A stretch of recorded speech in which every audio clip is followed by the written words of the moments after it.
அவ்வளோதாங்க வாழ்க்கை. இயற்கைக்கு முன்னாடி நாமெல்லாம் ஒன்றுமே கிடையாதுங்க. ஆனால் இந்த மனிதர்கள் வாழும் வாழ்க்கையில் எவ்வளோ பிரிவினை.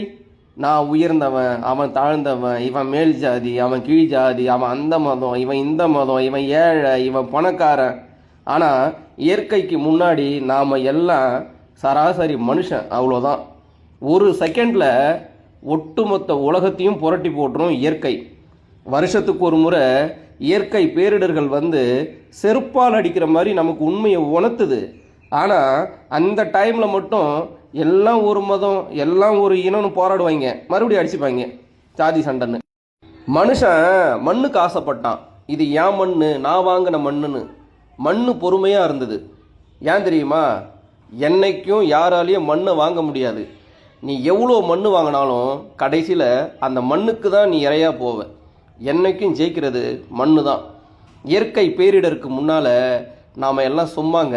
இங்கே பாருங்கள், ஸ்ரீலங்காவில் ஒரு பெரிய பேரிடர், மழை வெள்ளத்தில் மண் கரைஞ்சி வீடு காரு எல்லாம் மூழ்கி எத்தனை மக்கள் அந்த மண்ணுக்குள்ளே இருக்காங்கன்னு தெரியல. பார்க்கும்போதே